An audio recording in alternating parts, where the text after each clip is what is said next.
Good evening and welcome to Would I Lie to You, the show in which it pays to be economical with the truth. On Lee Mack's team tonight, a 7 times world snooker champion. I play a bit more myself, but at my local club, there's always a massive queue. It's Stephen Hendry. Get used to that. And a comedian who originally trained in acting, but I guess unlike her fellow graduates, she just couldn't find any work as a barista. It's Maisie Adam.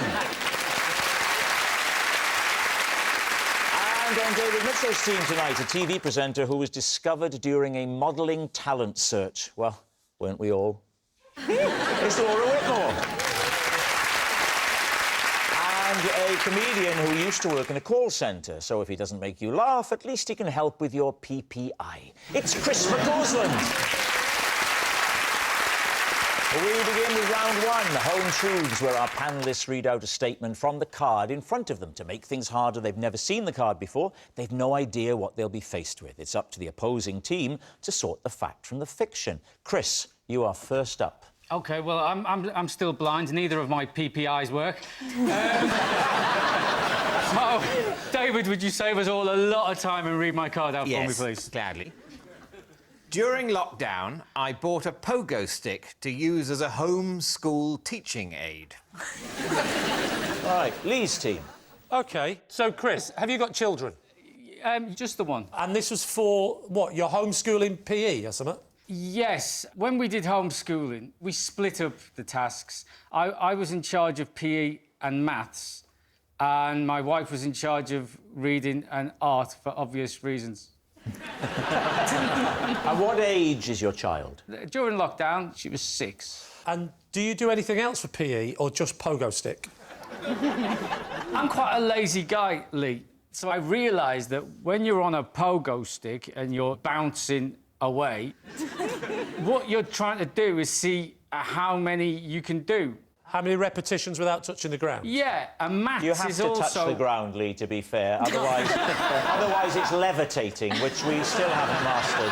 I appreciate you said it for comic effect, Rob, but you know exactly what I meant. Well, what I tried to do is I realised that how many is also what you do often in maths. And I could consolidate all of my teaching efforts into one tidy little package of minimal effort. So I invented pogo maths. OK. And you just shout out some sums and they have to bounce out the answers. But are they experienced in pogo sticking? Because it's quite hard. Well, I mean, it does help if you can use a pogo stick first, so you have to get over that hurdle, but that's, you know... You have to get over a hurdle as well. I appreciate you said that for comic effect. Thank you, Rob. I did, yes. We have a pogo stick. Yeah, well, it's Chris's card. Make him do it. I don't think the BBC's got enough money to cover the insurance on this. Don't worry, I've got this covered, Chris. Like the card, let David do it for you.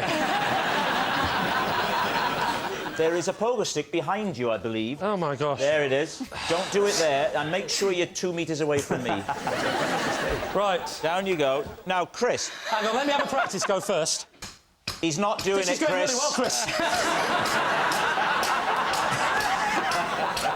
Dead easy. Are you ready? Yes. What is 8 minus 5? OK. The problem I've got now is if I bounce and fall off after, say, 2, you don't know if I'm bad at pogo or bad at maths. All right, here we go. 1, 2, 3.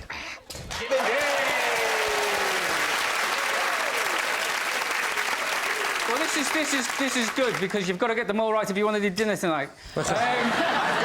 Shall I just see how many I can do? Yeah, let's see how many you can do. I'll try and jump up onto that. How about that? Don't do it, Lee, don't do it!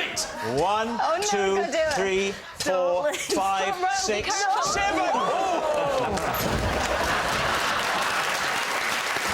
I've got no idea what's going on. So, having experienced it... Yes. Do you think he's telling the truth? What do we think? I didn't know they still did pogo sticks. Oh, yeah. Oh, yes. Imagine how hard you could hit the ball with a spring-mounted snooker cue. I mean, That's a good point. Yeah. So what are you thinking about this story? The more I think about it, the more I think it wouldn't work because the white ball's going to spin back. No. We're talking now about the maths and the pogo. Right. Do you reckon it's true? I think it's true that Chris is lazy. I'm not really blind, it just gets me out of doing things. Listen, tell me about it, mate. I do it all the time myself. How do you think I park so close to Sainsbury's? I think he's lying. You think he's lying? I think he's lying as well. You think he's mate. lying? We'll go with my team and say he's lying. OK, saying it's a lie. So, Chris, maths on the pogo stick. Was it true or was it a lie? Pogo maths, copyright, Chris McCausland, 2020. True. Yes, it's true. Chris did use a pogo stick to teach his daughter maths. Stephen, you're next. Before every World Championship final, I used to give a motivational team talk to my snooker cue, or as I called him, Sir Potts-a-lot.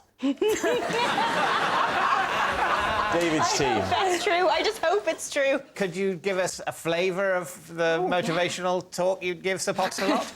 I used to put him in the sort of the corner of the dressing room. Stephen, I don't want to interrupt your flow, but if you are going to... Oh, God, he's not looking for drugs again, is he? This, and it's not just any cue, this is a cue signed by one of the greatest snooker players of all time, Ronnie O'Sullivan. Now, why don't you recreate the motivational talk? You're in the dressing room, ready to go out. You've done your practice, and it's just, come on, it's me and you today. You and I get to the table. We're just going to pot every ball. We're going to clear up and win the frame. Come on, Sir Potts-a-lot. I feel motivated.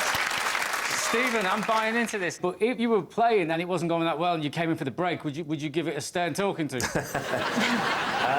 I would sometimes come in and say, what are you doing?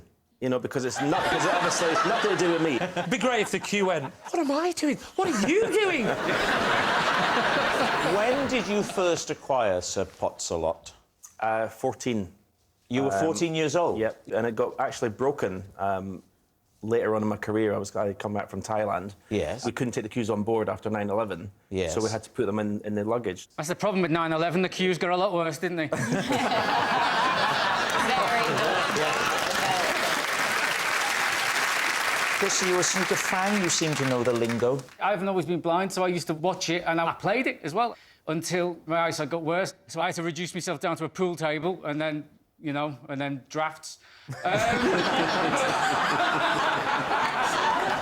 I do believe it's true because I think it's the kind of thing that successful sportsmen do. They have these little quirks and it's what makes them amazing. And Stephen was amazing. Thank you. Now, Laura. Yes. What do you think?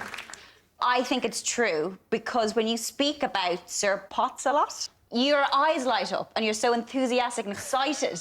So for that alone, I just feel like no one else could get that excited about a stick. So I think it's true because of that. Well, I must admit, I'm pretty lost without my stick. I'll give it a talking to. Now, we need to get to the bank today. Are you feeling up to your game? have you given your stick a name, though? Sir Finds a lot. David, what about you? When did you name your cue Sir Potts-a-lot?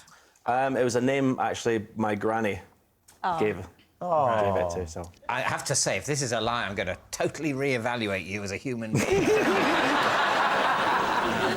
I can believe that, firstly, in high-pressure sporting situations, there's going to be a certain amount of superstition. You want to do the same thing again and again and again. That's why I never wear trousers for this show. In a way, there's a clash, isn't there, between the triviality of Sir Potts-a-lot and the seriousness of the pep talk, and yet the story about the grandmother giving the name. Oh, yes, that makes sense of it, doesn't it? Yes. Of course. There will be something lovable in that very triviality because of the family link. So it's either true or it is a diabolical lie. David's been under a lot of pressure recently. I'm going to take a risk on true. If only one more time, I'm going to believe. You're going to dare to dream. Yeah. All right. Stephen Hendry, were you telling us the truth about Sir Potts-a-lot or were you telling us a lie? It was a diabolical lie.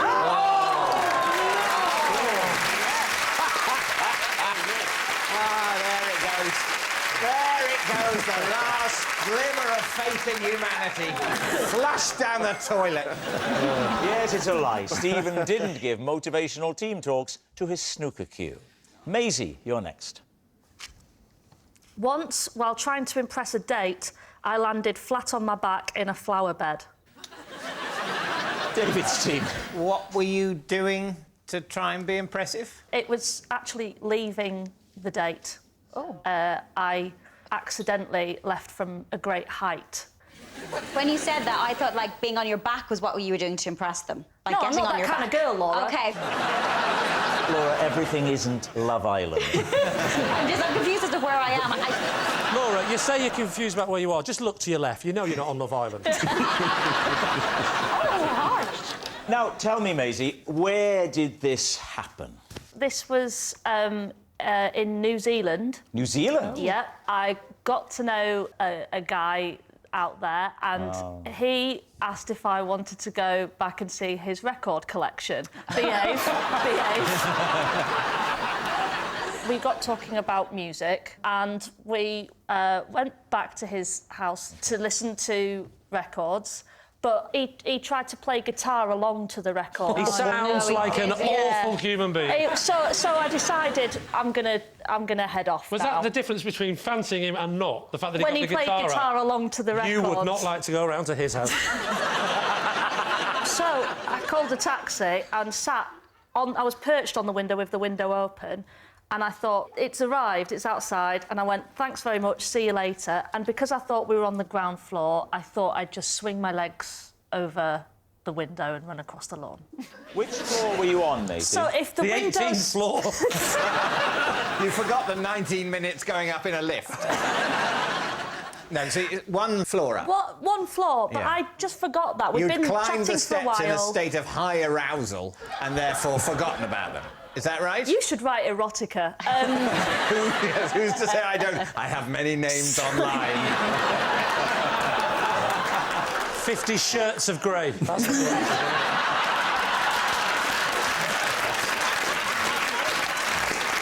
So I got a text saying your Uber's outside. I said, see you later then, and sort of twirled round, and at that moment I clocked out it was not on the ground floor.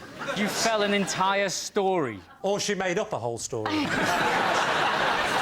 What happens once you leave the window ledge and you're in the air? I just remember landing on the small of my back because I was so winded I couldn't speak, and he appeared out of the window and was like, oh, blimey, why'd you jump out the window? Now again in a New Zealand accent. And so then I had to commando crawl across the garden with him watching from above. Was he still playing the guitar? And what was the taxi driver doing? He must have seen this. He didn't do anything. He just wound down the window and was like, just so you know, the meter's running. All right, David's team, what are you thinking? The mechanics of the situation doesn't add up for me, so a lie. Laura? I just don't know why you didn't land on your face. I don't get why you landed on your back. And that's the reason why I think it's a lie. You see, I think it's true. Do you? Interesting. But if my teammates say it's a lie, we'll go lie. Maisie, were you telling the truth or were you telling a lie? That was true. Well done. It's true. Maisie did land in a flower bed trying to impress a date. Our next round is called This Is My, where we bring on a mystery guest who has a close connection to one of our panellists. This week, each of David's team will claim it's them that has the genuine connection to the guest. It's up to Lee's team to spot who's telling the truth. So please welcome this week's special guest, Neil.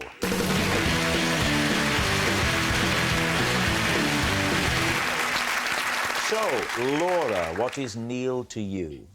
This is Neil, and he's the health and safety officer who I mistakenly pushed in the pool at the Love Island wrap party. Right, Laura's wet workmate. Chris, how do you know Neil?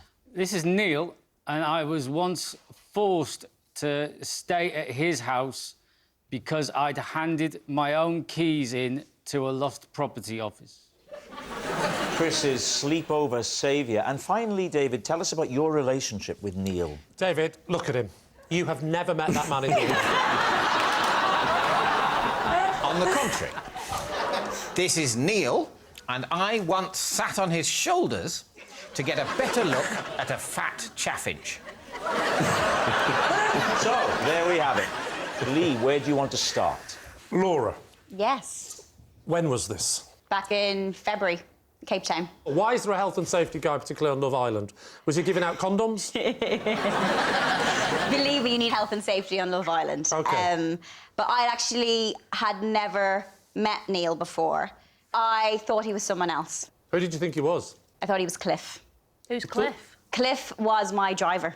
Oh, you deliberately pushed Cliff? Yeah. But it's not Cliff, it's No. Neil. Yeah, well, Cliff is a big guy and he's got tattoos. Oh? And he was wearing all black because everyone was wearing, like, black T-shirts and stuff if they were a crew. Yes. And over the course of 6 weeks, we're pranking each other. As you do. So, like, one day he gave me, like... Chlamydia? That's a hell of a prank. Silly things like put chili in your coffee and stuff. Oh, Do you know This is what I your mean? driver, Cliff? Yeah, but, like, he becomes your pal because when you're over there, you don't know many people. So you see who you think is Cliff. Well, Cliff is a tall guy with tattoos. Yeah, and you think, I want to see Cliff. And he was at the very edge and he was talking to one of the girls. So I Yes. thought it'd be quite funny to... So how does Neil react?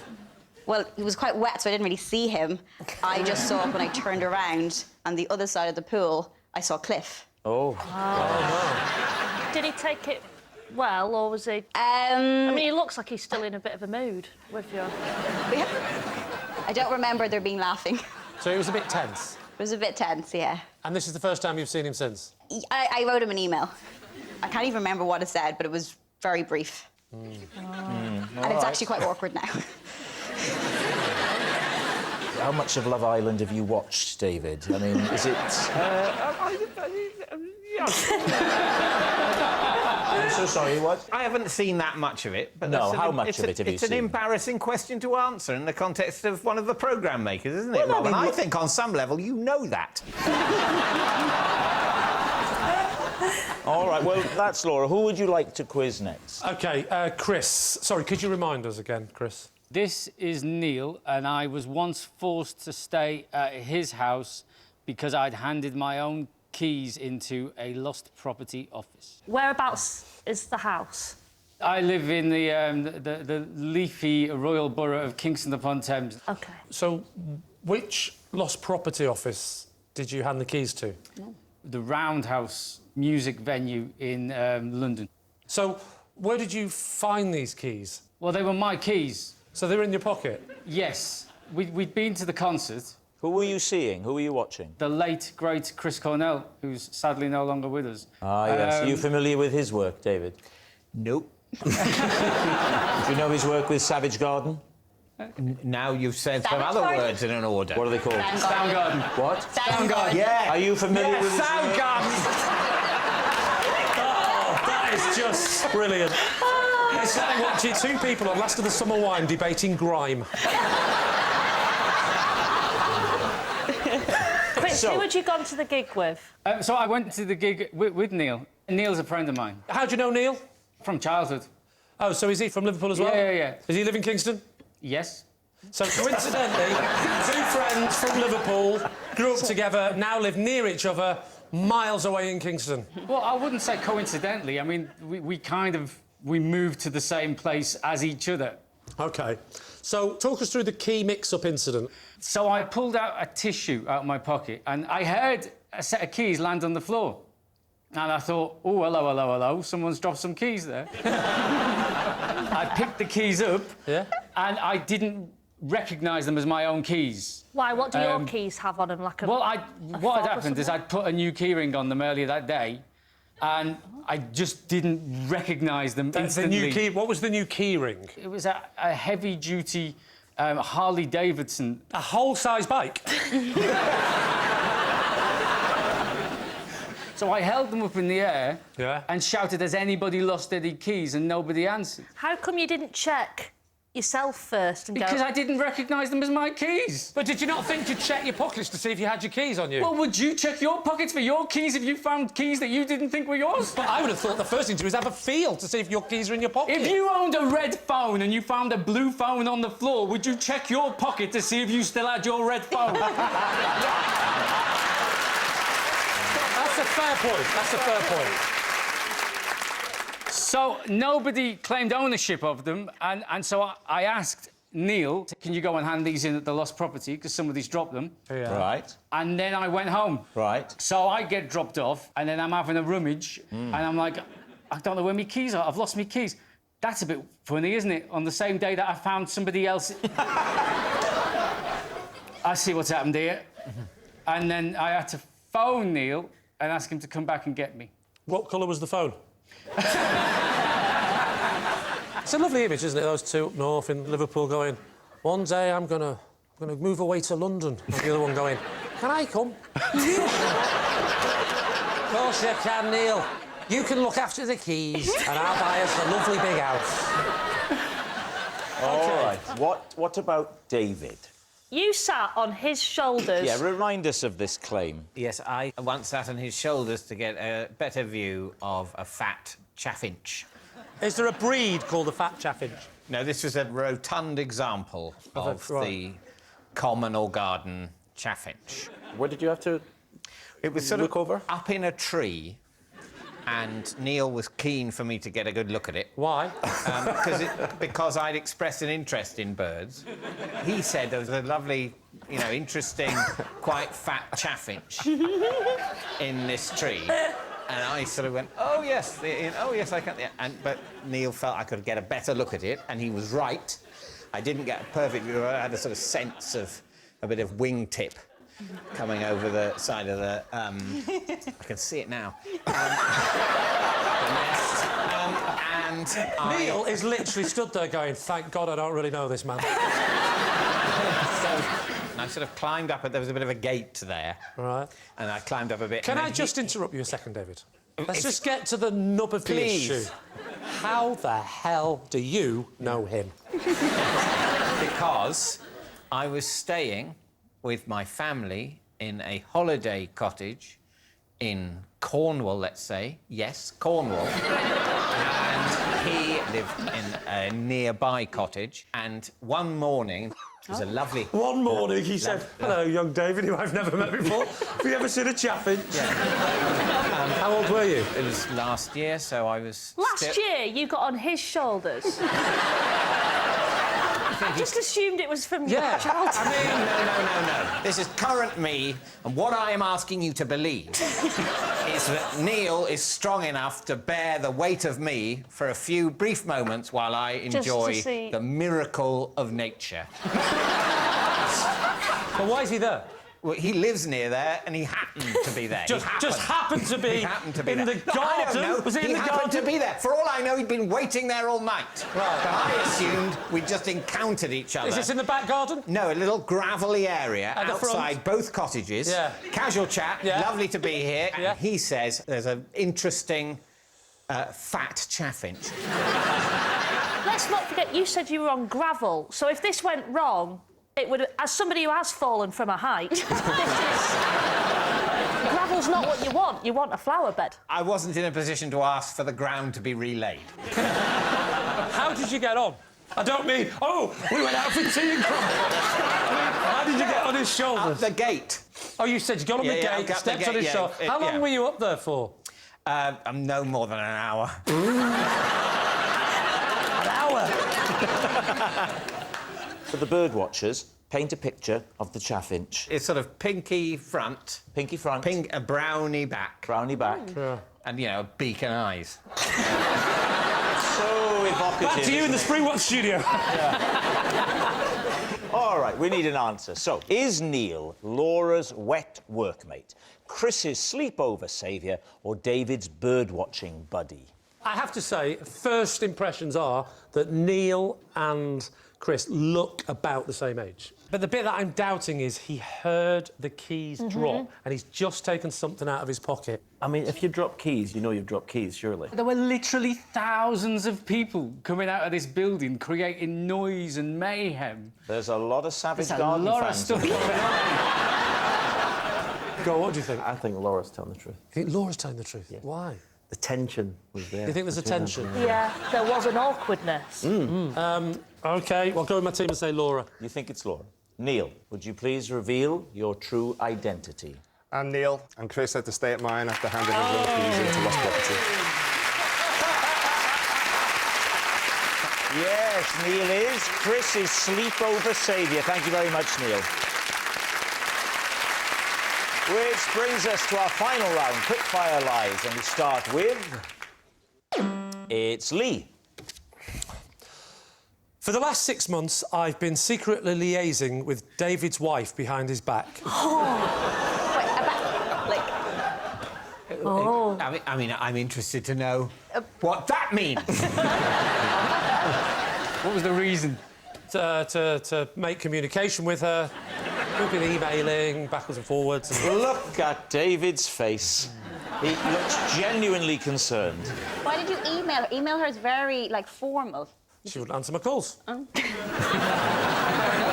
remember that period you were parked outside for a few days.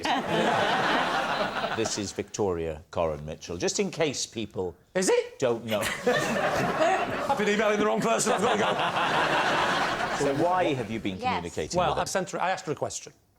And... What was the question that you asked? The question I asked her... What was, interestingly, her answer? OK, well, her actual answer was, oh, come on, give me a chance. OK. The question was, it was a series of numbers with a question mark. Is this a quiz question? Yes. Right, so you've sent her a quiz question. Let's say that.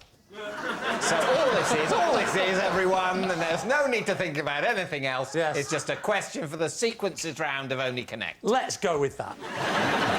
Did she ask you for a question, or did you just I give it to her? slightly forced myself into the situation by texting her, but we... Wait, texted her or emailed her? There was a bit of everything. We email. We even met up face to face. That was a very awkward laugh, David. We had a little secret conversation at your house. Where was David at the time? He was upstairs playing Trivial Pursuits with my wife. Well, that's what she called it. And I said, can you do me a favour? Can you not tell David what's going on? And she said, OK, absolutely, no problems at all. And I said, and also, don't tell him about this question thing either. Because I could use it for Would I Lie to You? Right. Yes. So what do you think? I feel like, David, you should probably answer this more than either of us, because you know Victoria quite well, I hope. Well, I thought I did. People do pitch questions for Only Connect quite a bit. I think we're going to say true. You're saying true? Well, Lee, truth or lie? It is true. Yes! It's true. Lee really has been secretly liaising with Victoria. Well, that noise signal's time is up. It's the end of the show, and I can reveal that Lee's team have 2 points and David's team have 3 points. Thanks for watching. We'll see you next time. Good night. Jake Bugg is bringing the music to BBC One later. The Graham Norton Show is after the news at 11:15. And Lee Mack is back with us on BBC One Down the Boozer for a pub quiz. Not going out. Coming up next.